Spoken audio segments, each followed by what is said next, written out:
Tá meio... Ah, se quiser gravar, eu vou deixar ele aí, mas se quiser gravar, eu agradeço. Não, eu não voltei, eu chutei, que era o número do semestre passado.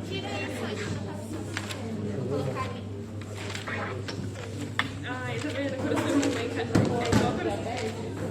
Hã? É, porque foi diabetes, deixa eu ver.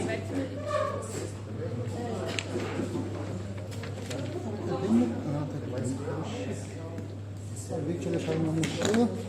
21 tem aqui.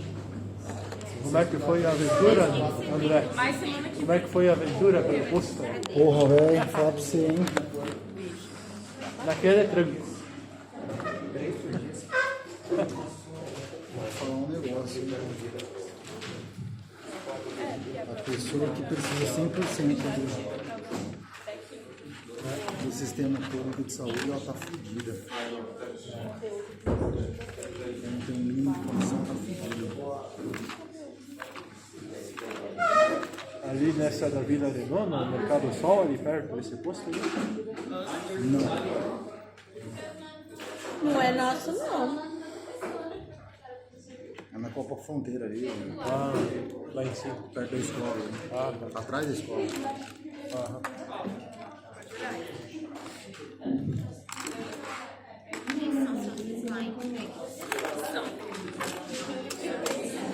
Querida, olha aqui, meu.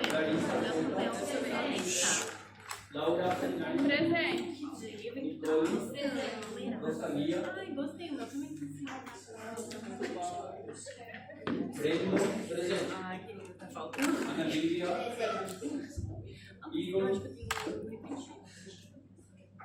É que eu tenho 2 de defeito. Amanda, Decepção. Tuane, Presente. O dela tá Dora, Presente. Gabriela, Sofia, Não, o meu tá completo, é demais, tem 2 iguais. Li, Gabriela, Por isso que deu 20. Claudia Duarte, Ou seja, são os dias perfeitos. Não. Enrique, Cássia, Emily, Luiz Felipe, presente. João Lucas, presente. Rafaela, André Luiz, Presente. Ana Cláudia, Ítalo, Aner, Mauricio, Liliana, Presente, pronto. David, Santiago, Presente. Joselaine, Sara, Gabriel, Karen, Jihan, Jamil, Leonardo, Ana Carolina, Fernanda, Presente. Augusto, e Ana Carolina. Presente.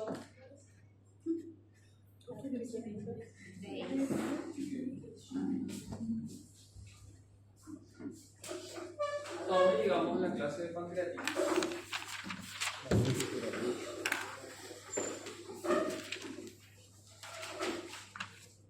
Até marcha, Bruno.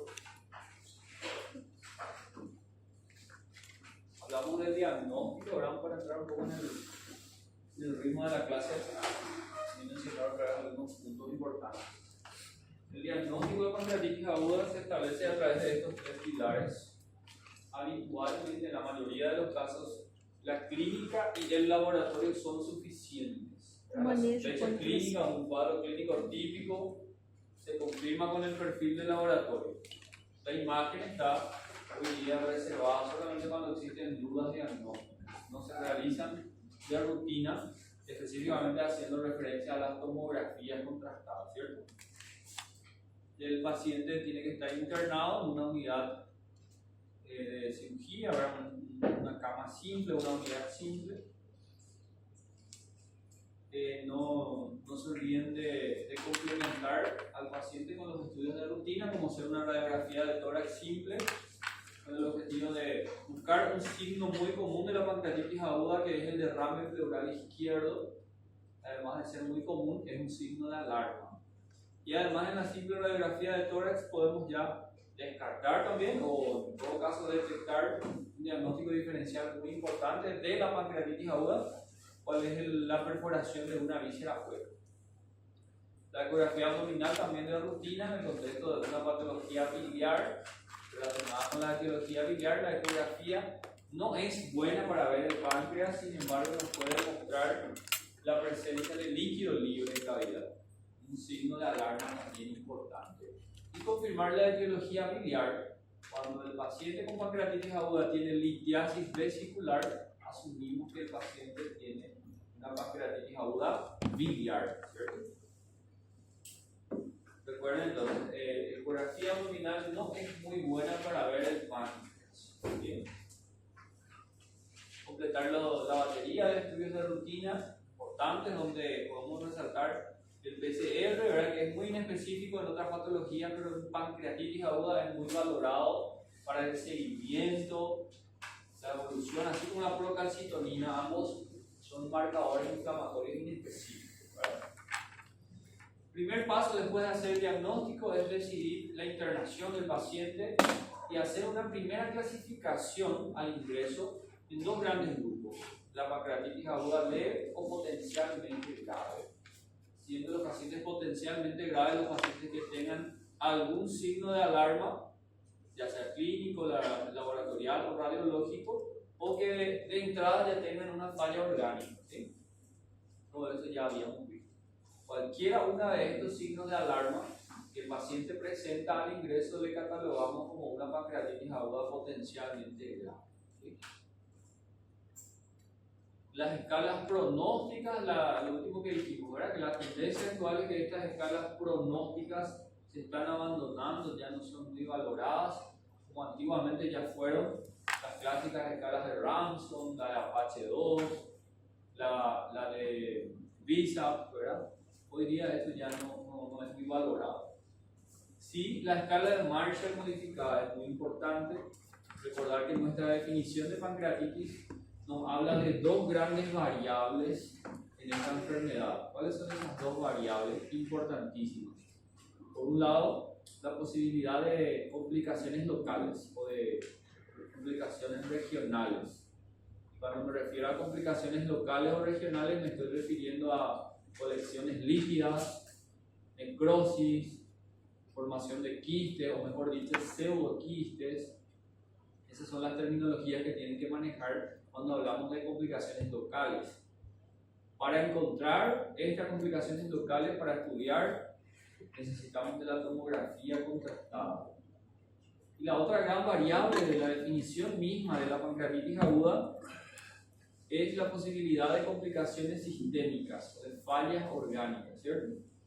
Y la pregunta es cómo encontrar o buscar estas fallas orgánicas, y es a través de la escala de Marshall, una escala de Marshall modificada, donde principalmente valora tres sistemas importantes: el aparato respiratorio, ¿verdad? A través de la función respiratoria, la función renal y el aparato cardiovascular. Esto sí, entonces es importante. Una escala de Marshall con una puntuación de 2 puntos o más de 2 puntos, entonces nos confirma que el paciente está en falla orgánica. Y a partir de ahí entramos en el manejo de la pancreatitis aguda, donde han cambiado algunos conceptos, algunos pequeños detalles. Cada letra de esta palabra pan, sí, a pontuação que você falou é 2 puntos o más de esta escala, que yo no les pido que ustedes decoren esta escala, estos valores, ¿verdad? Mas aí é somando, tipo, se tem uma falha cardíaca, No, 2 puntos para cada. de cada. Por ejemplo, una creatinina de 3. El paciente ingresa con pancreatitis aguda. En aquella batería de estudios que le hicimos encontramos creatinina de 3. ¿Cuánto es su? ¿Tiene falla renal o no tiene falla renal? Tiene falla renal, una creatinina anormal. Una creatinina de 3 puntos. Está con una escala o una puntuación de 2. Entonces yo digo, el paciente está con falla renal. ¿Sí? Para eso me sirve la escala de Marshall. Si esa falla renal mejora en un lapso de 48 horas, 48 horas le vuelva, bueno, le voy a manejar, hidratar, en 48 horas repetimos el perfil renal. Se normalizó el laboratorio, se normalizó el perfil renal, entonces asumo que la falla renal fue transitoria. ¿Entiendes? Ahora, si continúa más de 48 horas, entonces digo, es una falla renal persistente. Esa definición también es importante. Bueno, y el manejo de la pancreatitis aguda básicamente se basa en el acrónimo de la propia palabra páncreas, donde cada letra de esta palabra representa un pilar importante en el manejo de los pacientes. ¿Okay? La primera P de páncreas hace referencia a la perfusión, la hidratación que debemos realizar en pacientes con pancreatitis aguda. Ese es el principal pilar, ¿verdad? Muchos grandes maestros de cirugía decían que la pancreatitis se cura con agua, de forma bien grosera, ¿verdad? Y en cierto punto eso es muy cierto. El paciente con pancreatitis aguda es un paciente que desarrolla aquel concepto que ya habíamos hablado alguna vez, que es la formación del tercer espacio. ¿Recuerdan de verdad eso? Cuando hablamos de colangitis aguda, por ejemplo, en un paciente con una obstrucción intestinal, que todavía vamos a ver en este semestre, el paciente con obstrucción intestinal también desarrolla ese concepto de lo que es un tercer espacio, y la pancreatitis aguda también.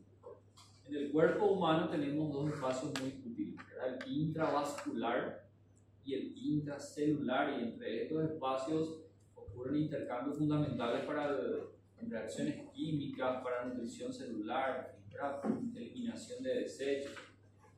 Pero el tercer espacio es un espacio virtual, un espacio inútil representado por edemas, representado por colecciones de líquidos en abdomen. Ahí entra en la pancreatitis aguda, porque la pancreatitis aguda muy comúnmente se produce derrame pleural, por ejemplo. Eso es tercer espacio. Se forma líquido libre en cavidad abdominal. Eso es también tercer espacio. En las oclusiones intestinales, el acúmulo de líquido en la luz intestinal, eso es tercer espacio. ¿Entiendes? Es un concepto fisiopatológico. En el dengue se forma tercer espacio. Hay un ultrafiltrado, ¿verdad? Capilar. El paciente con dengue pierde mucho líquido también y se forma ese mismo concepto fisiopatológico del tercer espacio. Por esa razón la perfusión es uno de los pilares más importantes en el manejo de la pancreatitis aguda. ¿Sí? Vamos a hablar de eso. Analgesia, ¿verdad? Es fundamental calmar el dolor de un paciente con pancreatitis aguda. Ya habíamos visto en la clínica que el paciente con pancreatitis aguda, la principal característica es un dolor intenso, un dolor continuo, de máxima intensidad. Si vamos a tratar de hacer un diseño, un gráfico del dolor, no es una curva como es el cólico biliar, es una línea recta de máxima intensidad. Y tanto es así que el paciente adopta aquellas posiciones, ¿recuerdan? En plegaria maomentana, el paciente está con un dolor intenso. Entonces vamos a aprender aquí cómo manejar el dolor, con qué medicamentos y por qué es importante calmar el dolor del paciente. Es uno de los tres pilares fundamentales. La N de páncreas hace referencia a la nutrición. Hay que nutrir al paciente con pancreatitis aguda. La pancreatitis aguda es una enfermedad hipercatabólica. Hay que considerar que un paciente con pancreatitis aguda está consumiendo por lo mínimo 3.000 kilocalorías de su metabolismo por la enfermedad misma. Entonces hay que aportar esa cantidad también. C de clínica evolutiva, ¿verdad? La evolución clínica, el examen físico, laboratorial del paciente hay que valorar también. Vamos a aprender cómo hacer eso. R de radiología. Ahí sobre todo vamos a enfatizar la tomografía contrastada, que es el gol estándar cuando vamos a estudiar el páncreas. E de la sigla en inglés, ¿verdad? Solamente para acomodar ahí al acrónimo, ¿verdad? La CEPRE, ERCP o CEPRE. ¿Cuándo hacer CEPRE? ¿Cuándo no hacer? Antiguamente se hacía CEPRE a todo paciente con pancreatitis aguda y piensen un poco que tenían un poco de sentido común. Porque ¿cuál es la principal etiología de la pancreatitis aguda? Biliar. Una litiasis de la vesícula que migra al conducto, ¿verdad? La desembocadura común. Entonces, todo paciente con pancreatitis aguda se pensaba en esta etiología y se indicaba CEPRE. Y resultó que muchos pacientes, la mayoría de los pacientes, ya no tenían el cálculo ahí impactado. Ya no se encontraba al realizar la CEPRE. Todos ya tienen idea de cómo se hace la CEPRE, ¿verdad? Es un procedimiento endoscópico. El endoscopio llega hasta la segunda porción del duodeno, se abre la papila y se accede a la vía biliar. Al hacer este procedimiento, que así parece fácil, no es fácil, es un procedimiento complejo, ya no se encontraba la litiasis. Sin embargo, muchos pacientes terminaban con complicaciones propias de la CEPRE, que ustedes también ya conocen. Me dejan atender porque me están llamando insistentemente. Salud, estoy en una clase, pero te estoy atendiendo para revisarte. Estoy en una clase, pero decime nomás, te cuento repito. Es una paciente que se operó hace 10 días, reingresó ahora, tengo entendido que le van a pasar a UTI. No sé bien el contexto, mira. Parece que es un cuadro pulmonar, pero estaban ahí pidiendo evaluación por cirugía también. Por eso nos van a preguntar si recordás. Yo no le vi. ¿Ven? Sí podés.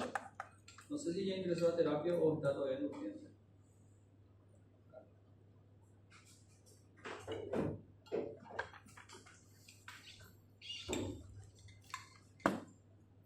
¿Qué estábamos diciendo?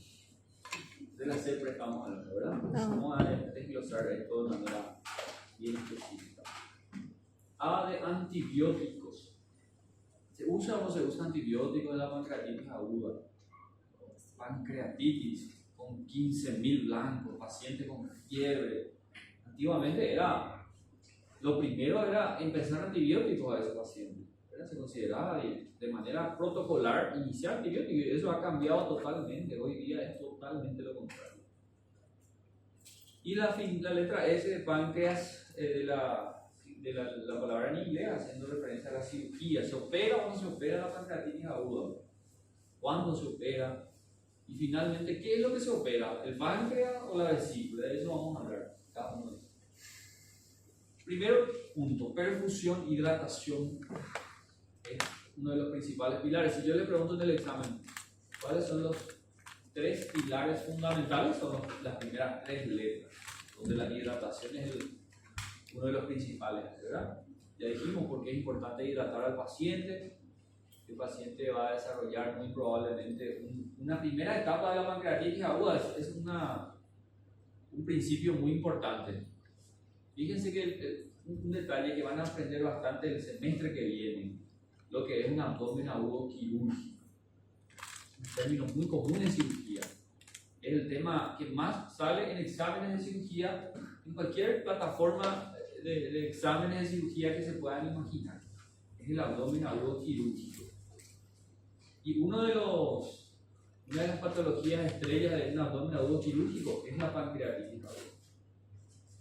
Ahí tenemos la apendicitis aguda, la colecistitis aguda, ¿verdad? Una serie de patologías. Antiguamente ya se tomó muy en serio y muy literal ese concepto de abdomen agudo quirúrgico. Y muchos todavía tienen ese concepto, que no está del todo mal. Abdomen agudo quirúrgico significa una situación clínica que requiere, en la mayoría de las veces, una resolución quirúrgica. Pero vuelvo a repetir, en la mayoría de las veces, pero no en todas las veces. Una de las excepciones donde el abdomen agudo quirúrgico inicialmente no requiere cirugía es la pancreatitis aguda. De entrada, este paciente no necesita cirugía. Y me animo a decir que ni siquiera es de resorte quirúrgico. Realmente en las primeras etapas, en las primeras 2 semanas de enfermedad, la pancreatitis aguda debería ser manejado por un clínico, por un intensivista. Porque las primeras 2 semanas, 14, 15 días de enfermedad, es una etapa donde ocurre una respuesta inflamatoria sistémica, un SIRS, que ustedes ya conocen muy bien ese concepto, ¿verdad? Este paciente con pancreatitis aguda en sus primeras etapas va a tener fiebre, taquicardia, taquipnea, leucocitosis, todas las manifestaciones de un SIRS, de un síndrome de respuesta inflamatoria sistémica. Eso ocurre porque los mediadores inflamatorios terminan ganando el torrente sanguíneo y comienzan a viajar por todo el cuerpo. Esa es una característica de la pancreatitis aguda. Entonces siempre decimos nosotros los cirujanos que realmente la pancreatitis aguda, a pesar de que es una enfermedad estrictamente quirúrgica, en sus primeras 2 semanas nosotros no tenemos mucha implicancia, no vamos a operar a ese paciente, no deberíamos ni siquiera manejar. Siempre le decimos a los clínicos, ustedes deberían manejar las primeras 2 semanas. Entonces, hay que asumir que el paciente con pancreatitis aguda va a entrar en una etapa de SIRS. Y lo ideal es que antes de que entre en esa etapa, en las primeras 48 horas, mantengamos al paciente bien hidratado, con un buen ritmo diurético. Una diuresis como mínimo de 0,5 ml por kilo de peso por hora. Un paciente con 70 kilogramos debería estar orinando 35 ml por hora. Ese es un buen ritmo diurético. Que mantenga una saturación de oxígeno en sangre arterial de por lo menos 95. Una presión venosa central de entre 7 a 10. ¿Cómo se mide la presión venosa central? La presión venosa central fisiológica es a nivel de la aurícula derecha. Entonces, para medir la presión venosa central, se debe instalar un catéter venoso central. Y la posición, por esa razón, la posición del catéter central, independientemente de sus vías de acceso, ya sea yugular, subclavia, debe posicionarse en las inmediaciones de la aurícula derecha, porque es ahí donde se mide la presión venosa central. Este acceso venoso central conectado a una regla de PVC, una regla de presión venosa central, nos va a medir la presión venosa central. Es una medida muy útil para valorar el estado de hidratación del paciente. Si esa PVC es menor de 7, significa que el paciente está hipovolémico, necesita más volumen.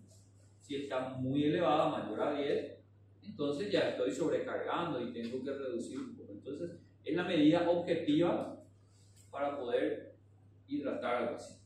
En pacientes complejos de cualquier etiología, de cualquier patología, por esa razón tiene una vía central y se mide la presión venosa central para valorar la necesidad de hidratar o no. ¿Okay? La solución recomendada actualmente es el suero Ringer lactato. ¿Okay? En su defecto, solución fisiológica son las 3 soluciones recomendadas. A de analgesia. ¿Por qué es importante calmar el dolor en la pancreatitis aguda? Cuando un paciente tiene un dolor tan intenso, una enfermedad inflamatoria con respuesta inflamatoria sistémica como es la pancreatitis aguda, rápidamente desencadena un estrés metabólico. El cuerpo está sometido a un estrés metabólico. Y cuando hay estrés, ¿qué se libera? Se liberan catecolaminas, adrenalina, noradrenalina, que circulan en el cuerpo. Y ustedes conocen el potente efecto vasoconstrictor que tienen estas sustancias. Entonces imagínense conmigo el páncreas que ya está inflamado, ya está sufriendo de cierta manera, y ahora también va a ser sometido al efecto de la vasoconstrictor de estas sustancias, de las catecolaminas. Entonces eso empeora el riesgo de que pueda entrar en isquemia en el páncreas, de que pueda necrosarse. Si yo no calmo el dolor, si no controlo el dolor, estoy exponiendo al páncreas al efecto constrictor de las catecolaminas. Estoy aumentando el riesgo de que ese páncreas se necrose. ¿Sí?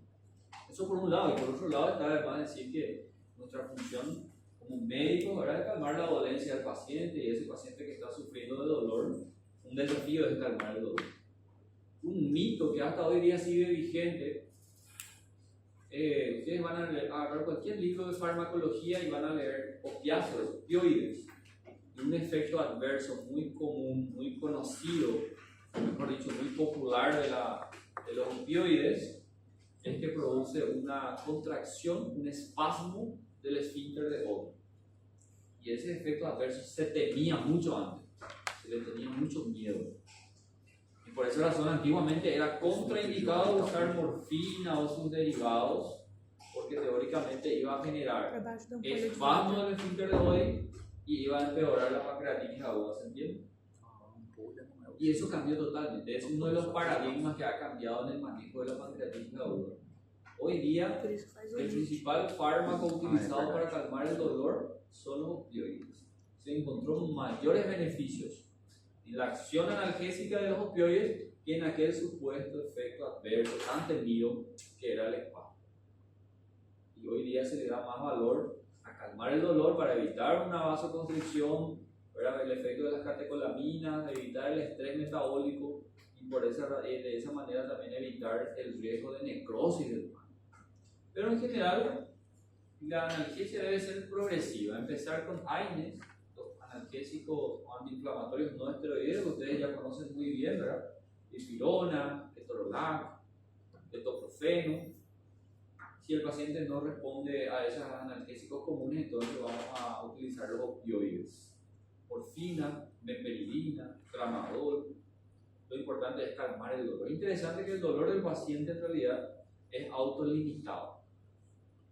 A pesar de que sea tan intenso el dolor, la mayoría de las veces es autolimitado y prácticamente está relacionado a la obstrucción de la desembocadura de los conductos biliar y pancreáticos. Mientras el cálculo está obstruyendo, el paciente está sufriendo de dolor intenso.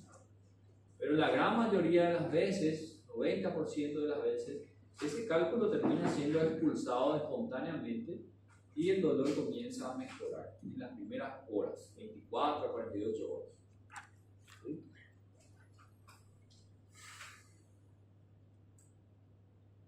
Luego, la nutrición, otro paradigma que ha cambiado es la pancreatitis aguda. ¿Saben qué se hacía antiguamente o que se creía? Que el paciente con pancreatitis aguda tiene que estar dieta cero hasta que la amilasa se normalice, por ejemplo. En la clase pasada ya dijimos que hoy día la amilasemia no tiene ningún valor para decidir o definir ninguna conducta de la pancreatitis aguda. Era solamente diagnóstico, es solamente diagnóstico actualmente, ¿verdad? Antiguamente no, se esperaba la amilasa normalice para empezar a nutrir al paciente. Se creía que cuando el paciente come, libera enzimas pancreáticas y empeoraba la pancreatitis. Y eso también hoy día cambió totalmente. Es totalmente lo contrario. La nutrición hoy día se recomienda que sea lo antes posible. ¿Y qué significa lo antes posible?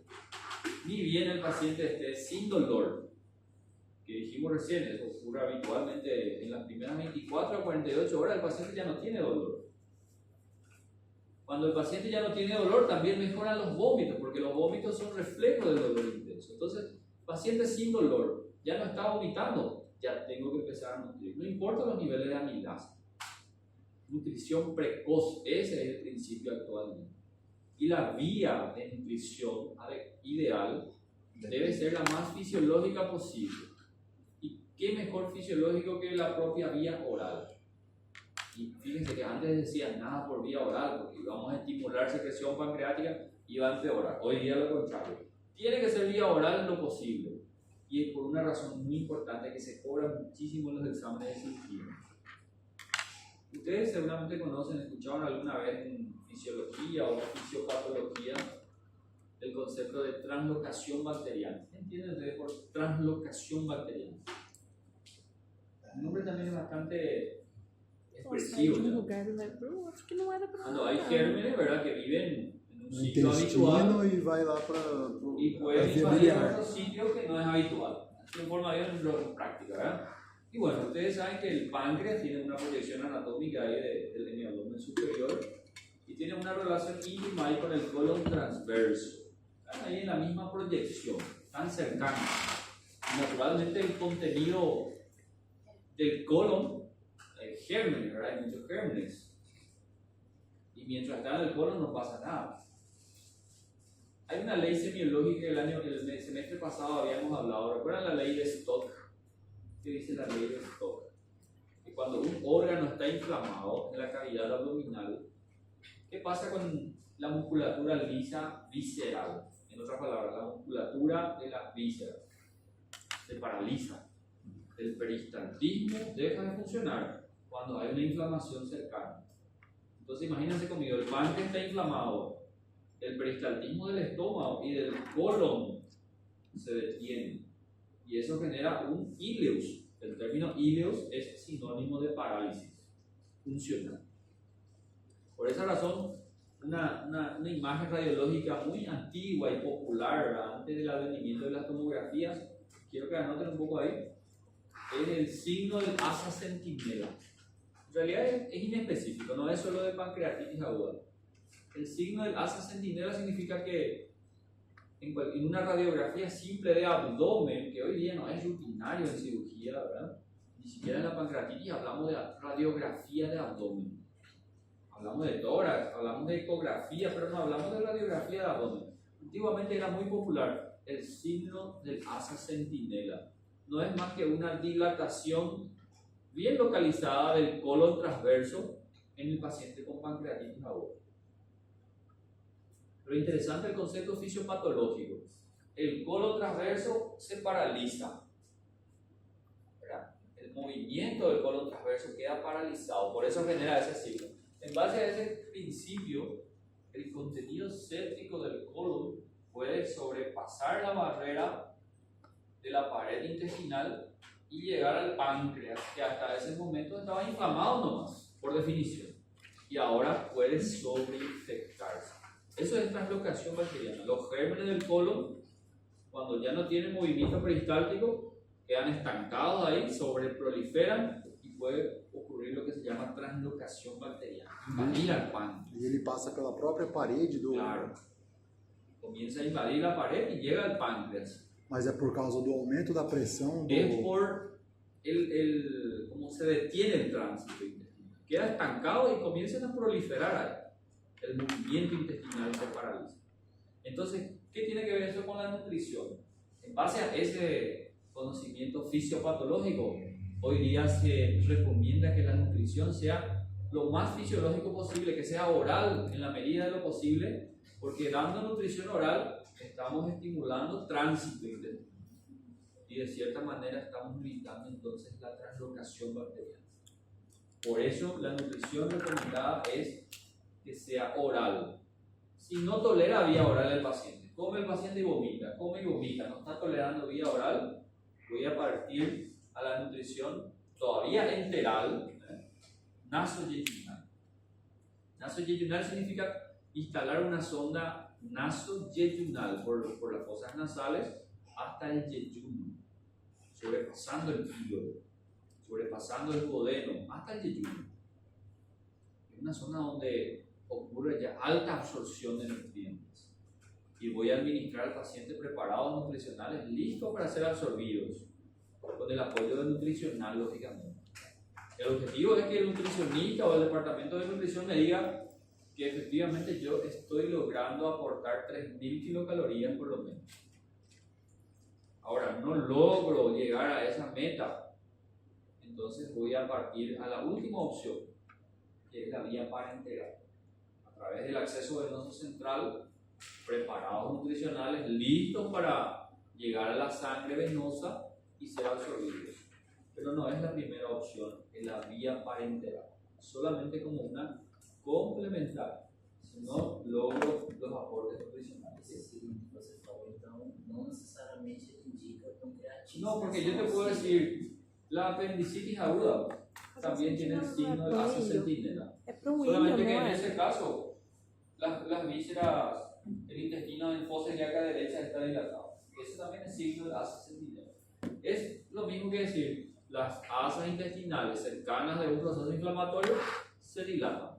Eso es asa centinela. Es inespecífico. Pero lo importante que quiero que sepan es esto: la nutrición en la pancreatitis aguda se debe empezar lo antes posible. ¿Qué significa lo antes posible? Ni bien el paciente se encuentre sin dolor y ya tolere la vía oral, tengo que empezar a nutrir. ¿Qué tipo de dieta? Hiperproteica, hipercalórica, por lo menos 3.000 kilocalorías. ¿Cómo voy a saber eso? A través del departamento de nutrición. El nutricionista me va a decir, mira, esto estamos aportando al paciente. Si el paciente no tolera vía oral, entonces voy a instalar una sonda nasoyeyunal. Eso se instala por vía endoscópica. El endoscopista es el que va a instalar hasta el yeyuno de esa sonda. No es como una sonda nasogástrica común y corriente, ¿sí? Hoy día incluso se dice, bueno, no tengo endoscopía para colocar sonda transpilórica, por lo menos una sonda nasogástrica se puede también utilizar para nutrir. No es lo ideal. Y como última opción, vuelvo a repetir, la nutrición parenteral total, NPT. ¿Sí? La nutrición parenteral total es la sigla NPT, nutrición parenteral total. Vienen preparados ya, es como una leche, no sé si alguna vez ya vieron, anoten un poco ahí, la marca comercial más popular es el Caviven. Caviven, ¿verdad? Es como un suero, pero el aspecto de una leche ya que se administra directamente en la avena. Los pacientes que están en terapia intensiva habitualmente están recibiendo este tipo de nutrición.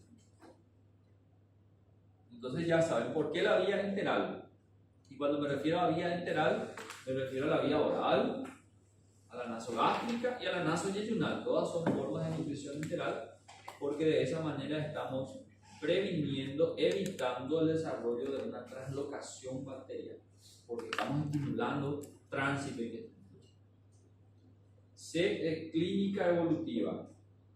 Está además decir que es necesario controlar diariamente a ese paciente, signos vitales, para monitorizar si hace fiebre, si no hace fiebre, cómo se comportan los glóbulos blancos, si están en aumento, si están en descenso. Eso es clínica evolutiva, monitorizar diariamente al paciente. Algunas herramientas, como le dije, la PCR es un aliado muy importante en esta monitorización. Se pide PCR cada 48 horas, cada 2 días. Se va comparando y confeccionando una curva de PCR. Si la PCR va en aumento, eso puede indicar empeoramiento del paciente. O procalcitonina, lo mismo. ¿Sí? Otro aliado muy importante es medir la presión intraabdominal. ¿Sí? Porque imagínense conmigo, si el paciente va formando o va desarrollando colecciones de líquidos en el abdomen, ¿no les parece que la presión va a aumentar? Cuanto más líquido va formando dentro de la cavidad abdominal, va aumentando la presión. Lo ideal es que la presión abdominal sea cercana al 0. De 0 a 10 se considera normal. Cuando supera 10, entonces estamos ante una hipertensión abdominal. Y lo más peligroso es cuando supera 20, porque ahí desarrolla lo que se llama un síndrome compartimental abdominal. Un concepto muy importante que van a escuchar hablar mucho en traumatología, en ortopedia. En el miembro superior, en el miembro inferior, en el dedo. Es muy común un síndrome compartimental. Ya escucharon hablar de eso. Ustedes saben que los grupos musculares de los miembros, por ejemplo, son varios grupos musculares que están separados por vainas, ¿verdad? Cuando ocurre un sangrado de estos grupos musculares, la sangre no tiene mucho espacio y comienza a comprimir la propia vascularización de ese miembro. Entonces, un síndrome compartimental abdominal, un síndrome compartimental en términos generales, en el dedo, por ejemplo. No sé si alguna vez ya vieron a alguien que cerró el dedo, la puerta por el dedo. Eso genera un síndrome compartimental del dedo. Es una emergencia. Es necesario entrar y hacer incisiones de descarga, abrir esos compartimientos musculares, descomprimir tanta presión para salvar el miembro. ¿Okay? Lo mismo en el abdomen. El acúmulo de tantos líquidos en la cavidad abdominal puede generar un síndrome compartimental abdominal que tiene altísima mortalidad porque genera isquemia de órganos abdominales, como por ejemplo el riñón, el primer afectado, la filtración renal. Puede generar una necrosis tubular del paciente con pancreatitis aguda. ¿Y cómo vamos a monitorizar eso? Midiendo la presión intraabdominal, como se está haciendo aquí en esta imagen. En internet van a encontrar videos. Es muy fácil de medir la presión intraabdominal de manera indirecta a través de un catéter vesical. Entonces, la medición de la PIA, de la presión intraabdominal, es transvesical. Se infunde a través de una sonda vesical. El paciente tiene un catéter urinario, catéter en la vejiga. Primeramente infundimos por lo menos 500 ml de suero fisiológico, cargamos la vejiga. Y luego, uno de los lúmenes conectados a la misma regla de presión venosa central, la regla de PVC, paciente en posición de 0 grados, conectamos el lumen del catéter vesical al lumen de la regla de PVC, que va a aumentar ahí el nivel del agua y nos va a dar la medición de la presión intraabdominal en centímetros de agua, porque la regla mide centímetros de agua. Pero yo necesito saber en milímetros de mercurio y tengo que hacer una conversión entonces, ¿verdad? Un poco de matemática. Entonces, la relación es de 1,36. ¿Sí? 1 centímetro de agua equivale a 1,36 milímetros de mercurio. Haciendo una regla de 3 simple, yo voy a obtener, y cuando sea mayor a 20 milímetros de mercurio, entonces el paciente está en un cuadro de síndrome compartimental abdominal. ¿Y el tratamiento cuál les parece que va a ser? En una de las situaciones de emergencia quirúrgica de la pancreatitis aguda, tiene que entrar a quirófano, a abrir el abdomen y dejar el abdomen abierto. Una de las pocas situaciones en medicina o en cirugía donde se debe dejar el abdomen abierto para descomprimir tanta presión. Radiología, y entramos en la parte más importante. Ya habíamos mencionado en radiología los estudios radiológicos de rutina, la radiografía simple de tórax, la ecografía de abdomen, pero cuando hablamos de radiología, el gold standard, el estudio imagenológico gold standard es la tomografía contrastada con doble contraste, oral y endovenoso, del abdomen y pelvis, ¿verdad? Si vamos a ser estrictos, si le traemos a un imagenólogo experto aquí y le preguntamos cuál es el mejor estudio radiológico del páncreas, tal vez nos diga una resonancia, desde el punto de vista radiológico, ¿verdad? Pero se acepta la tomografía como el gold estándar porque es más disponible en cualquier centro. Los médicos, los cirujanos en general están más habituados a observar y analizar una tomografía contrastada, más que una resonancia. La resonancia es muy complejo, no es fácil de interpretar. Aún imagenólogos tienen dificultades para valorar una resonancia. Existen, ¿no? Y además la disponibilidad, ¿verdad? No es disponible en la mayoría de los centros. Bueno, tomografía. ¿Qué dijimos de la tomografía ya en la clase pasada misma? No se hace de rutina al ingreso del paciente. Porque si yo hago tomografía a todos los pacientes a su ingreso en los primeros días de enfermedad, la tomografía todavía no va a evidenciar ningún cambio morfológico del páncreas. Recuerden que las primeras etapas de la pancreatitis es sistémico, una respuesta inflamatoria sistémica. No hay nada todavía localmente. Por esa razón, la tomografía se debe solicitar a partir del 5º día de enfermedad. ¿Okay? Para el Savington, después de 72 horas, 3 días en adelante. ¿Sí? Nosotros usamos el 5º día en adelante. Ahí sí la tomografía puede evidenciar colecciones, necrosis, cambios morfológicos locales. ¿Okay? Y ahora sí, con la tomografía en mano, yo puedo valorar el aspecto morfológico del páncreas. Y esta escala que tienen que saber muy bien, que es la escala de Baltasar. Es la descripción morfológica de un páncreas en la pancreatitis aguda. Y fíjense que el Baltasar A es un páncreas normal. Tamaño normal, estructura normal. Y le vamos otorgando puntaje a la descripción morfológica de ese páncreas. Baltasar A, páncreas normal, 0 puntos. No hay ninguna modificación. El paciente tiene pancreatitis aguda, pero el páncreas está normal, ¿se entiende? ¿Verdad? No hay cambios morfológicos locales, no hay complicaciones locales. Baltasar B se refiere a un aumento del tamaño del páncreas, ya sea localmente o difusamente, ya sea solo la cabeza, solo el cuerpo, solo la cola. Para eso tenemos que recordar entonces los diámetros o los tamaños del páncreas, ¿verdad? Hoy viene un poco otra vez anatomía. ¿Quién me puede recordar cuánto mide el páncreas? ¿Cuánto mide en la cabeza? ¿Cuánto mide en el cuerpo, en la cola? ¿Cómo? Cabeza 2,5.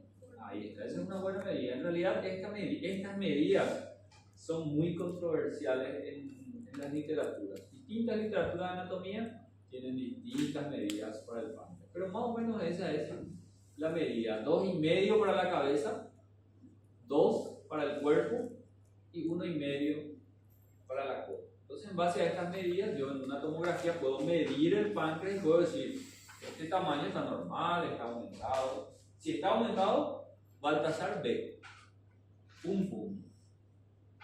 Baltasar C significa un páncreas anormal con inflamación peripancreática. Hay varias formas de expresar esto. Inflamación peripancreática, edema peripancreático, infiltración de la grasa peripancreática. Cambia la densidad del tejido peripancreático. Eso es un Baltasar C. Hasta aquí todavía no hay colecciones, todavía no hay acúmulo de líquidos. ¿Se entiende? Baltasar C, 2 puntos. A partir del Baltasar D es donde hay colección de líquidos, hay acúmulo de líquido peripancreático. Una sola colección de líquido peripancreático, ya sea intra o extrapancreático, entonces decimos que es un Baltasar D y le atribuimos 3 puntos. Y finalmente el Baltasar E, que corresponde a 2 o más colecciones o la presencia de gas en el retroperitoneal. Y es la máxima descripción morfológica de una pancreatitis aguda donde le atribuimos 4 puntos.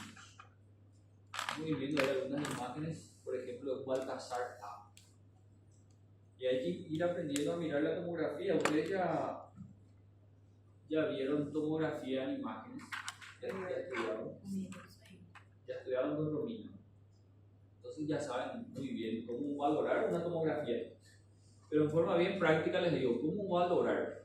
El contraste endovenoso, como pueden ver, como lo dice su nombre, va a llenar el aparato circulatorio del paciente, ¿verdad? Y está llegando aquí, como ven ustedes, la aorta. Este es el tronco celíaco, se puede ver incluso sus ramas. Cada órgano va a recibir, a través de su circulación arterial, va a recibir contraste. Y va a captar el contraste y se va a teñir, se va a pintar con cierto contraste. Quiero que entiendan entonces que el contraste está llegando al órgano por su vascularización arterial. Entonces, si una porción del órgano X está necrosado, vamos a hablar del páncreas, está necrosado la cola del páncreas, ¿va a recibir contraste o no? No va a recibir contraste. De esa manera entonces decimos que la falta de tinción del órgano es una zona de necrosis. Así se valora la presencia de necrosis. Acá puedo decir páncreas normal, tamaño normal, una estructura de densidad normal. Fácilmente comparando con el parénquima hepático o el parénquima esplénico. Si parece similar la densidad, entonces es normal. Ahora fíjense la siguiente imagen. Acá está un poco del parénquima hepático que recibe su contraste. Debería teñirse más o menos así el parénquima pancreático. Ahora aquí no se ve ningún tejido pancreático. Todo esto es colección líquida a nivel de la cabeza, el cuerpo, la cola, a nivel perirrenal. O sea, hay múltiples colecciones peripancreáticas. Entonces es un Baltasar E. Fíjense que incluso el parénquima pancreático sano se compara con los otros tejidos sólidos: hígado, riñón, vaso, páncreas. Debería ser así. Pero aquí vemos que no hay tejido pancreático recibiendo contraste. Todo colección. ¿Qué más voy a hacer en la tomografía? Además de la descripción morfológica del páncreas, valorar también el porcentaje de necrosis de esa glándula. Si no hay necrosis, entonces 0 puntos. No hay necrosis, está captando todo el contraste. Necrosis de menos del 30% de la glándula, 2 puntos. Necrosis de 30 a 50% de la glándula, 4 puntos. Y necrosis de más del 50% de la glándula, 6 puntos. Y ahí tengo que sumar la descripción morfológica con el porcentaje de necrosis estimado. Entonces, si el paciente tiene un Baltasar D, por ejemplo, y tiene necrosis de más del 50% de la glándula, ¿cuánto es el score de Baltasar de este paciente? Sería 7, ¿verdad? No es 7. ¿Cuánto sería? 6 más 3, ¿verdad? Sería 9. En ese ejemplo que acaba de dar. Sí.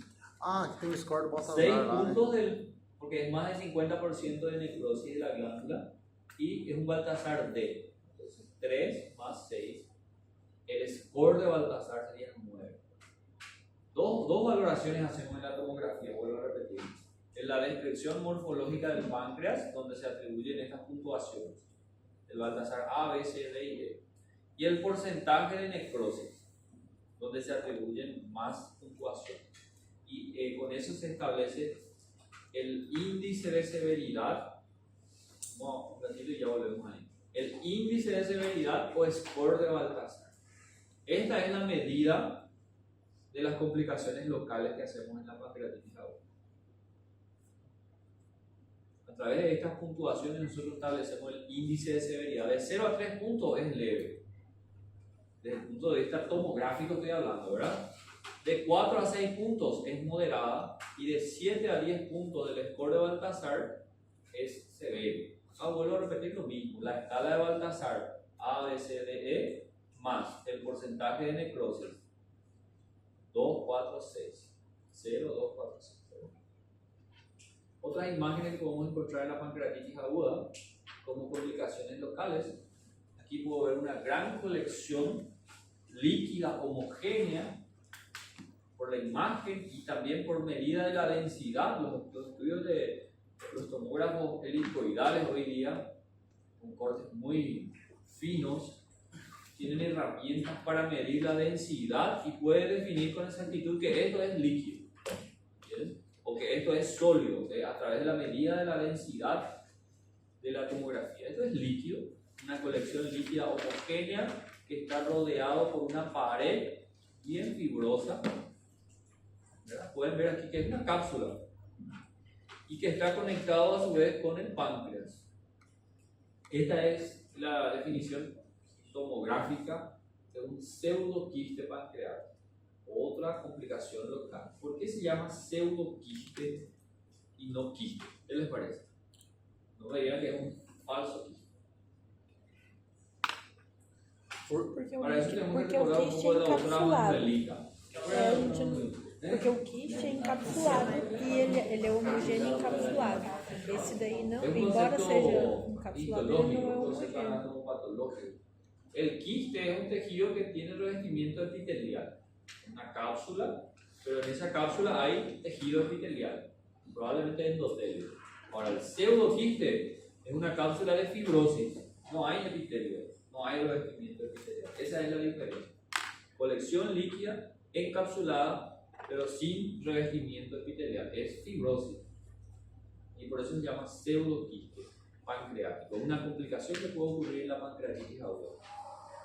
A diferencia, y otro dato importante, el pseudoquiste tiene un contenido homogéneo, líquido, homogéneo. Porque otra complicación es esto que vemos aquí. Aquí vemos también algo encapsulado. Ahí yo les pregunto, ¿esto es líquido? Impresiona una densidad muy heterogénea. Hay zonas de líquido y hay zonas de necrosis también, donde predomina la necrosis. Y ahí ya no puedo llamarlo de pseudoquiste, porque predomina necrosis. Y ahí tiene otro nombre, el wall of necrosis. La sigla WON, que es muy hablado, muy utilizado en los exámenes, en los congresos, en todo lo que se refiere a pancreatitis. Qual que é a sigla? WON, W-O-N. Básicamente significa, de su traducción al inglés, necrosis encapsulada. Entonces el pseudoquiste es líquido homogéneo encapsulado, ¿cierto? Y el WON es necrosis encapsulada. Necrosis amurallado sería su traducción literal. Otra posibilidad que puedo encontrar en la tomografía. Aquí está lo que dijimos sobre el índice de severidad de la tomografía. A través de las puntuaciones nosotros podemos definir si es leve, moderado o severo, ¿verdad? Y con cada uno de ellos tiene su porcentaje de morbilidad y de mortalidad. Fíjense, un índice de severidad alto tiene 17% de mortalidad. Eso es extremadamente elevado para un paciente, para una patología benigna, vamos a decir así. Para a prova a gente precisa saber esses dados específicos ou só saber tipo se Las puntuaciones sí tienen que saber. Mas essa Tienen que de saber interpretar, porcentagem, ¿verdad? Vamos a suponer, yo le hago un pequeño caso clínico, fácil de identificar que es pancreatitis aguda, se hace la tomografía, Sencillito, né? facilito. Aquela Y velha. vamos a suponer, no, en serio le digo, y se hace la tomografía, en la tomografía se constata presencia de una colección peripancreática con menos del 30% de necrosis. ¿Cuál sería el índice de severidad de ese paciente? Entonces ustedes van a sumar Aí ahí a gente vai rapidito, ter o ¿verdad? score 3 puntos más 2, 5. Entonces su índice de severidad es leve, Moderado. moderado o grave. moderado. Moderado. De esa forma, no hace falta decorar, solamente aprender. É só isso assim que o senhor perguntaria, né? Sí, no, Falta yo no le voy a pedir el examen, por ejemplo, este cuadro. Esse quadro é o Desarrolla menor el dos cuadro de problemas. índice de severidad. Esse é o menor dos problemas. Toque, Baltazar, tanto. Algo bien sencillo. Bueno, ahora sí, entonces con la tomografía en mano, estamos en el 5.º día de enfermedad, ¿verdad? Le hice la tomografía para valorar el pánico. Yo quiero saber información local o regional. Puedo establecer la clasificación definitiva. Existen dos clasificaciones hoy día muy utilizadas. La clasificación de Atlanta modificada. Anoten ahí para leer un poco después, sobre todo los compañeros brasileños, porque se utiliza muchísimo en Brasil. Se pregunta también en los exámenes. Clasificación de Atlanta modificada. Había una clasificación inicial de Atlanta que era más antigua, que era del 2009. Después se modificó, por eso se llama de Atlanta modificada. Y la otra muy utilizada también actualmente es la de Whitson y Petrov, la clasificación de Petrov. Ambos son prácticamente idénticos y tienen en cuenta las dos características de la pancreatitis aguda. Por un lado, por esta columna, complicaciones locales, y por esta columna, complicaciones sistémicas. Esas son las dos grandes variables. Entonces, por eso se llama clasificación de los determinantes o clasificación de Petrov, de Whitson y Petrov. Y se divide en 4 categorías: leve, moderada, grave y crítica, haciendo combinaciones sobre las complicaciones locales y sistémicas. Fíjense que una pancreatitis aguda leve de Petrov es un paciente que no tiene complicaciones locales, es un Baltazar A, un Baltazar B, un Baltazar C, hasta C. No hay complicaciones locales, no hay colecciones, no hay necrosis. Professor, mas o aumento do pâncreas não é uma No, es una complicação? complicación local, no se considera una complicación local. Complicación local son las colecciones, las necrosis, pseudoquistes, WOM. Ya enseguida vamos a ver el nombre. Entonces, un paciente que no tiene complicaciones locales, no tiene colecciones, no tiene necrosis y no tiene fallo orgánico, no tiene ningún fallo orgánico, función renal conservada, cardiovascular conservada, sistema nervioso normal, respiratorio conservado. Es una pancreatitis aguda. Ahora, moderado, tiene una complicación local, tiene colección, tiene necrosis, tiene un pseudoquiste, cualquier complicación local, pero estéril, no infectado. O tiene un fallo orgánico, pero transitorio. Recuerda lo que era un fallo orgánico transitorio, menos de 48 horas. Aquel perfil renal alterado de 3, pero en 48 horas ya se normalizó, entonces hizo un fallo renal transitorio. Entonces, ¿qué tipo de pancreatitis es? Moderada. ¿Cierto? Grave ahora. Tiene una complicación local, una colección, necrosis, pseudoquiste, pero infectada. Eso ya es grave. O el fallo orgánico fue persistente. ¿Qué era persistente? Más de 48 horas. Y el fallo renal continuó empeorando. Y crítica, lo único que cambia aquí es una letra, ¿verdad? ¿Se dieron cuenta? I. Acá es O y aquí es I.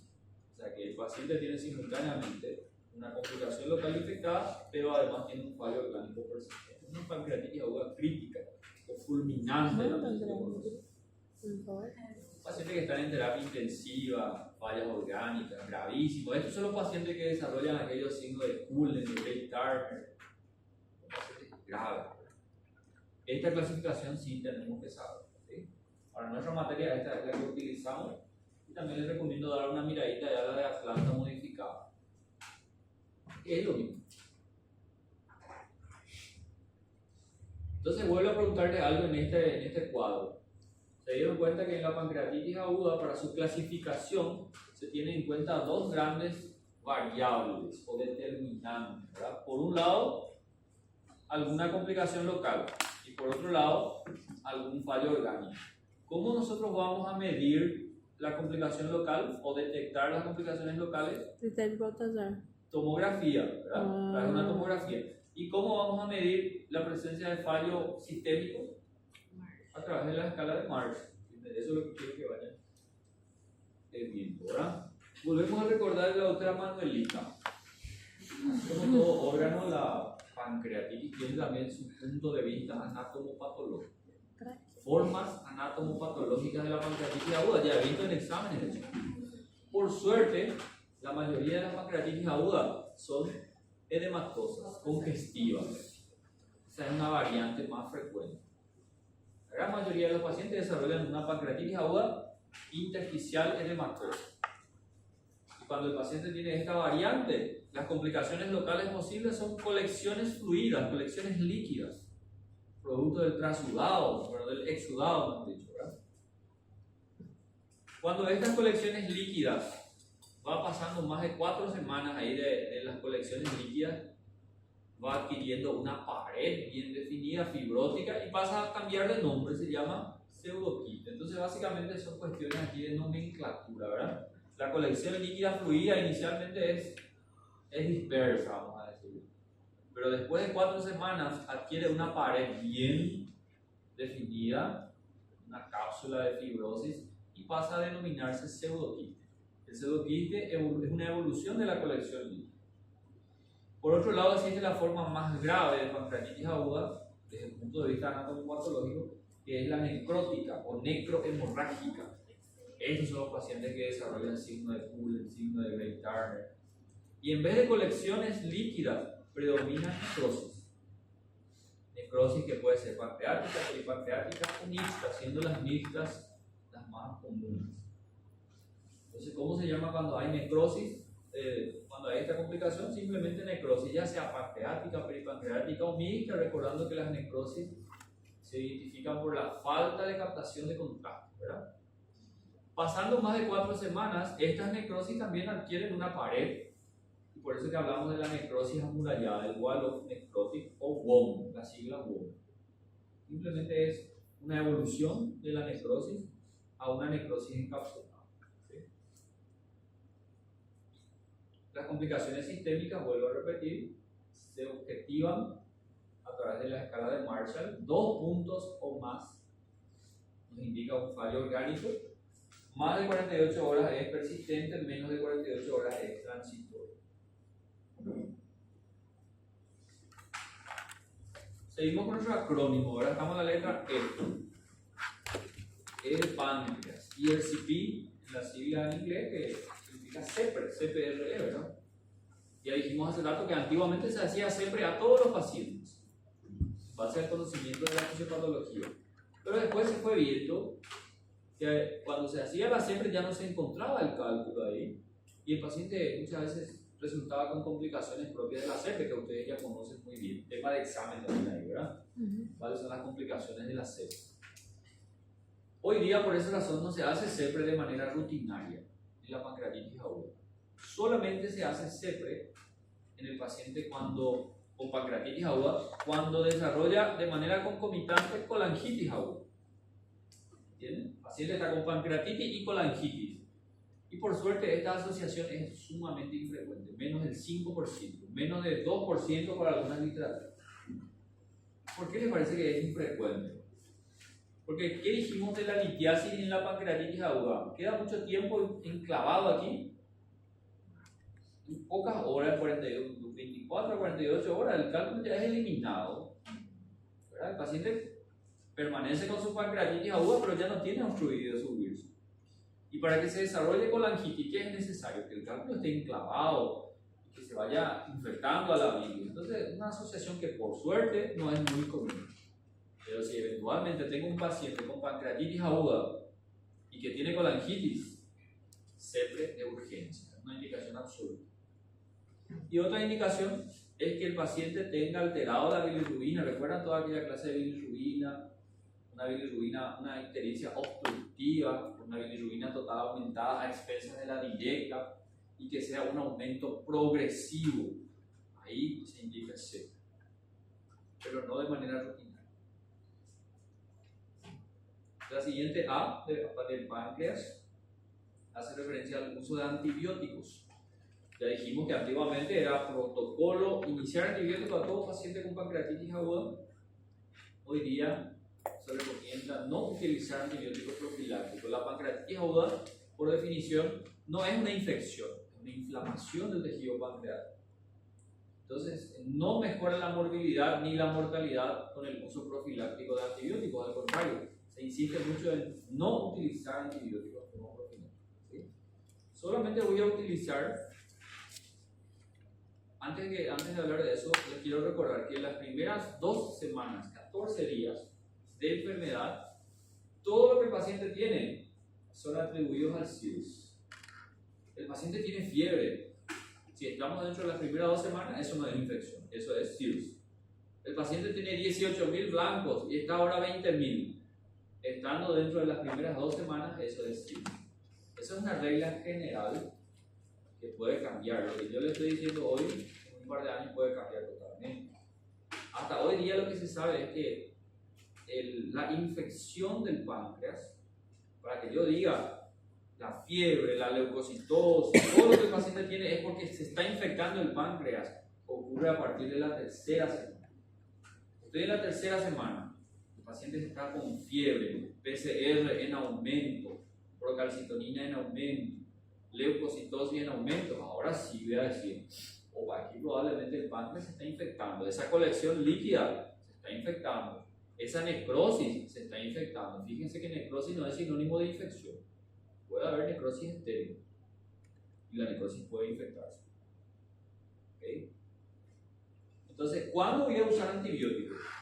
Cuando tengo una alta sospecha clínica de infección. En otras palabras, cuando el paciente tiene fiebre, leucocitosis, PCR en aumento después de la 2ª semana, a partir de la 3ª semana, ahí la sospecha es que ya hay infección.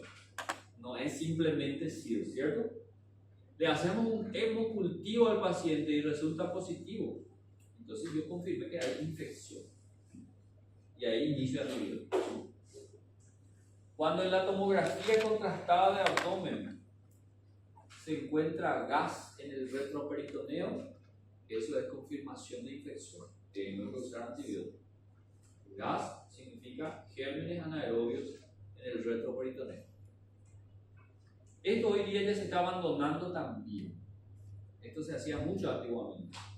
Toda colección se punzaba con una aguja fina, se tomaba muestra de eso y se llevaba a estudio. Hoy día la recomendación es evitar esta punción, porque el propio procedimiento termina sobreinfectando la colección. Entonces, olvídense de esta indicación, no les voy a cobrar en el. Otra indicación de usar antibióticos es aquel paciente gravísimo que está desarrollando un síndrome compartimental abdominal. ¿Recuerdan la medición de la PIA que hicimos? Mayor a 20, síndrome compartimental abdominal, además de entrar a quirófano, descomprimir el abdomen e iniciar antibióticos. ¿Sí? Entonces, en forma bien práctica para nuestra materia, 3 situaciones donde se confirma que hay infección y solamente en esas situaciones vamos a usar antibióticos. La sospecha clínica después de la 3ª semana, o mejor dicho, a partir de la 3ª semana, gas en el retroperitoneo y el síndrome compartimental abdominal, ¿verdad? Isso, inclusive, depende do tempo, né? Porque é muito. No entendí. O segundo e o terceiro, independentemente. Exacto. El primero es el que depende del tiempo. Guárdense eso. Pero ya les quiero dar una información que recientemente hay muchos estudios que hablan que comienza a haber infección también ya en la 1ª y en la 2ª semana. Pero no vamos a meternos aquí en una discusión. Mas não tem nenhum valor, tipo assim, muito elevado de leucócitos que falam, não, eu já tenho que começar. Por eso te digo, hoy día hay muchas corrientes que hablan de que se puede hablar de infección pancreática y peripancreática ya en la 1ª y en la 2ª semana. Que cada paciente es un paciente. Esta regla que dijimos ahora puede salir al ridículo también. Pero es muy difícil establecer eso. Y esos son los motivos de discusión en los congresos. Pero por ahora guárdense eso. E o aumento da pressão intraabdominal, para a gente saber se ela não é só mais, aliás, não é mais só uma inflamação e passa a ser uma No, porque el infecção. aumento de la presión intraabdominal no va a ocurrir por inflamación simplemente. Então ela é indicação de infecção, então.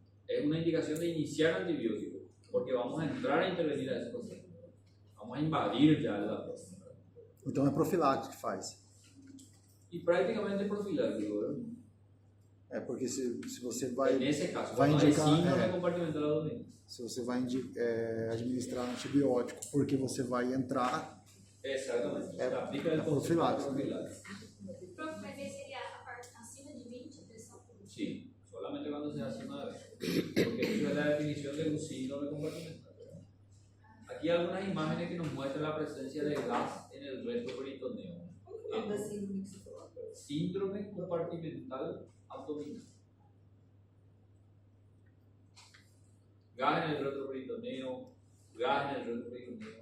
Esto es sinónimo esse é Baltazar E, né? Não, un Baltasar Z más o menos decimos nosotros, exagerado. esse aí tá feio. Es un Baltasar E con gas en el Gas no retroperitoneo medio, con necrosis de más del 50% de la glándula. Un Baltasar E, un score de 10 más o menos.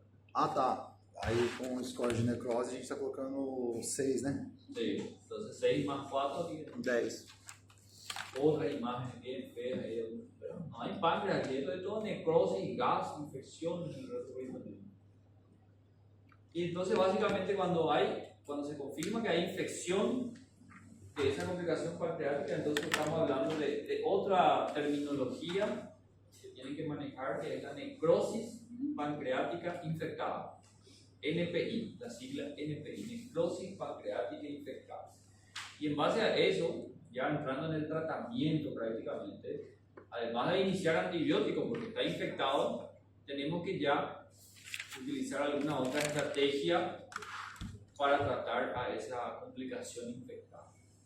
Existen corrientes quirúrgicas y existen recomendaciones que también la propia antibiótico-terapia puede llegar a resolver una necrosis pancreática infectada.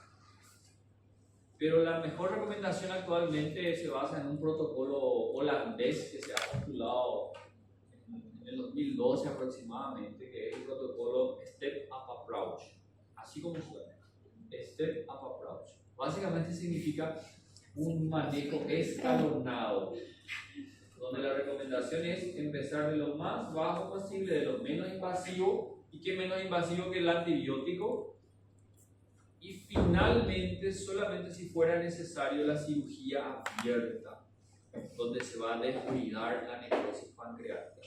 Lo ideal es no llegar a esa cirugía, lo ideal es que se resuelva el caso en los escalones previos.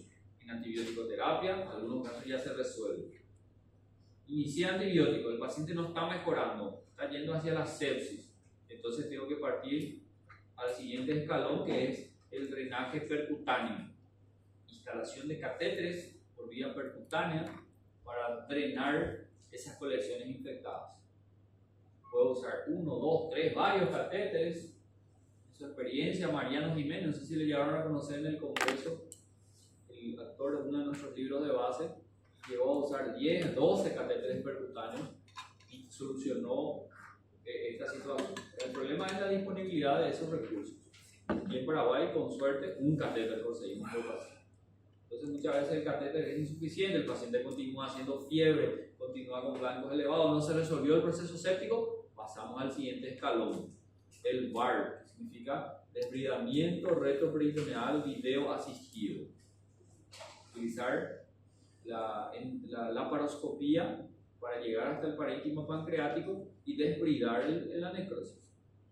Ese es el VAR. Desbridamento? Retroperitoneal video asistido. A veces ni siquiera con el VAR se logra mejorar al paciente, continúa con fiebre, continúa con sepsis. Una alternativa muy utilizada hoy día es la propia endoscopía digestiva. Ustedes recuerdan la relación del estómago y el páncreas, están colados ahí, ¿verdad? La cara posterior del estómago está en contacto con el páncreas prácticamente. Entonces imagínense un páncreas muy necrosado, lleno de colecciones. Entonces hoy día se hace el desbridamiento endoscópico, se abre la pared posterior del estómago y por ahí se va a desbridar la necrosis. O que o senhor comentou de laparoscopia? Sí, les voy a mostrar. El VAR es la laparoscopia, la utilización de instrumentales laparoscópicos para desbridar la necrosis. El desbridamiento endoscópico, entonces, es también otra alternativa. Podemos colocar ahí también al lado o un poco más ahí del VAR. Lo único que se necesita para hacer un desbridamiento endoscópico es que la necrosis sea suficientemente encapsulada. ¿Sí? Y para que sea suficientemente encapsulada tuvieron que haber pasado por lo menos ¿cuántas semanas? 4 como mínimo, 4 a 6 semanas. Antes de eso no se puede hacer un desbridamiento endoscópico. Y finalmente la última alternativa, el último escalón sería la cirugía abierta, convencional, a cielo abierto como se dice, donde se llega hasta la celda pancreática y se va a desbridar toda la necrosis. No es lo ideal. En todo caso, si fuera necesario llegar a eso, por lo mínimo se tiene que contemporizar. El objetivo de este manejo escalonado es contemporizar la cirugía abierta. No hacer la cirugía antes de los 30 días. Antes de los 30 días un paciente que está en mal estado general, desde el punto de vista nutricional, desde el punto de vista infeccioso, las fallas orgánicas. Entonces, en ese lapso de tiempo escalonado, también se va a lograr mejor nutrición del paciente, mejor estado general, hasta llegar eventualmente a la necesidad de la cirugía. Retrasar lo máximo posible una cirugía convencional. Professor, eu acho que eu fiz confusão desde o começo. Eu achei que a laparoscopia fosse exatamente essa cirurgia aberta. Não. Laparostomía es Ah, é laparotomia. Laparoscopia es la utilización de videocirugía. Não, eu... O sufixo que eu confundi agora. Laparotomía es cirugía. Aquí hay algunas imágenes de la colocación de los catéteres percutáneos. Siempre se debe realizar transgástrico, siempre guiado por tomografía. Y ven ustedes algunas instalaciones de catéteres. Se hace transgástrico, literalmente se atraviesa el estómago. Se utiliza el estómago como una ventana, porque sabemos que el páncreas está detrás del estómago. Atravesando el estómago llegamos al páncreas. Entonces se basa en ese principio. Siempre van a ver los catéteres percutáneos instalados por vía transgástrica. Transgástrica. ¿Sí? Y ustedes se preguntarán, pero no se perfora el estómago, ¿no? No hay mayores complicaciones, ¿verdad? Porque lo máximo que va a ocurrir después de retirar el catéter es que se fistulice el páncreas hacia el estómago y eso se va a eliminar fisiológicamente hasta que se cierre esa fístula pequeña. A deshidratação é feita de 4 a 6 semanas depois da endoscopia? En el caso de que vamos a optar por un desbridamiento endoscópico, requiere que haya pasado por lo menos 4 a 6 semanas de enfermedad, porque en ese lapso de tiempo recién hay una pared bien definida de esa necrosis para poder hacer la comunicación endoscópica. ¿Sí? El VAR es lo que dijimos hace rato, el desbridamiento retroperitoneal video asistido. Aquel paciente que ya tenía un catéter percutáneo, acá está el catéter percutáneo, ¿verdad? No mejoró, entonces decidimos hacer el VAR. Utilizando el propio trayecto del catéter, vamos introduciendo los instrumentales laparoscópicos hasta llegar a la celda pancreática y desbridando las necrosis. Y ahí ustedes se imaginarán que realmente estas necrosis no podrían ser drenados por un catéter, ¿verdad? Las colecciones, la pus, sí, pero la necrosis es muy probable. Ahí vemos la entrada de la óptica a la celda pancreática y la presencia de necrosis ahí in situ, que es debridado de forma de instrumentales laparoscópicos. Que tecido é aquele ali na... É um plástico mesmo ou é tecido? Anterior. Imagem anterior. Slide anterior. Ahí. Y esto es la necrosis pancreática que se va desbridando y se va colocando en esta bolsa para retirar. Ah, bolsa coletora. ¿Qué es una bolsa colectora? Ahí está entonces lo que les decía, hoy día el manejo es multidisciplinario, ¿verdad? Tenemos varias alternativas, el drenaje percutáneo, la cirugía laparoscópica en el contexto del VAR y la cirugía endoscópica, la endoscopía digestiva. el drenaje endoscópico. Y solamente como última opción, entonces la cirugía abierta convencional le voy a mostrar después. La última letra de nuestro acrónimo, básicamente ya tocamos ahí algunos conceptos de lo que es el tratamiento quirúrgico. Si fuera una pancreatitis aguda leve, volviendo un poco a nuestra clasificación de Petrov, que era una pancreatitis aguda leve, no hay complicaciones locales, no hay fallo orgánico. Entonces, ¿qué hacemos del páncreas en ese paciente? No vamos a invadir al páncreas. Lo que vamos a hacer es tratar la causa, la litiasis vesicular. Operarle lo antes posible, hacer una colecistectomía videolaparoscópica más con la angiografía intraoperatoria. Ese es el procedimiento. ¿Por qué hacer una colangiografía? ¿Por qué es necesario estudiar el árbol biliar? ¿Por qué no solamente le saco la vesícula? Por la etiología. ¿Recuerdan qué pasó para que haya la pancreatitis aguda? Una litiasis microbiana. ¿Será que esa litiasis fue realmente expulsada ya o será que sigue bailando ahí en el colero? Entonces, por esa razón tengo que hacer una colangiografía intraoperatoria. Si fuera una moderada, ¿qué era una moderada? Hay una complicación local ya, pero está estéril, o el fallo orgánico transitorio, ¿verdad? En ese caso, ¿qué hacemos? La misma cosa, pero esperamos un lapso de 4 semanas por lo menos antes de operarle, esperando que esa colección líquida que se formó se reabsorba, que es la evolución más natural. A partir de la grave, por definición, ¿qué es una grave? Hay complicaciones infectadas, o sea, necrosis pancreática infectada. A partir de ahí sí se aplica todo ese concepto escalonado, donde sí ya vamos a intervenir sobre el parénquima. Ahí sí ya vamos a intervenir el parénquima pancreático. A partir de la grave, a partir de la necrosis pancreática infectada. ¿Okay? Necrosis pancreática infectada. Y las conductas son las que dijimos antes, ese manejo escalonado. Antibiótico, drenaje percutáneo, VAR, drenaje endoscópico y finalmente, si fuera necesario, la cirugía abierta. ¿Verdad? Ahí está lo que vemos. Lembra? Hay algunas imágenes de instalación del catéter percutáneo guiado por tomografía, pacientes que están ahí internados con su catéter percutáneo, siendo monitorizados, evolucionados. Y finalmente la cirugía abierta, que existen varias técnicas quirúrgicas nuevamente, técnicas con drenaje, sin drenaje.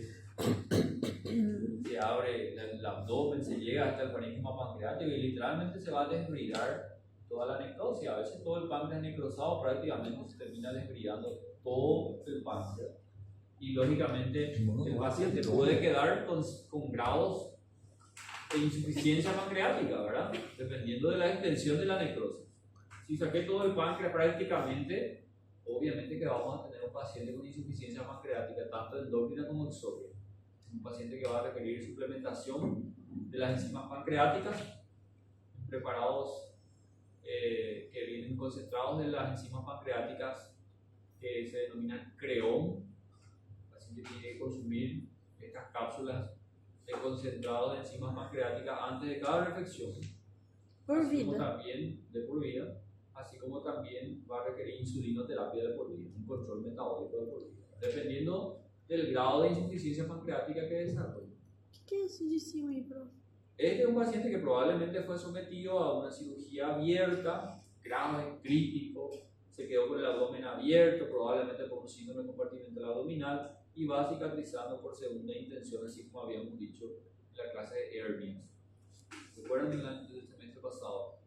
Cicatrización por segunda intención, se va a formar un bloque de cicatriz aquí, pero por lo menos el paciente sale vivo, con su grado de insuficiencia pancreática, en fin, pero vivo. Es una patología que puede llevar a Parecia que quando eu era criança botava bombinha nos meus soldadinhos, ficava desse jeito.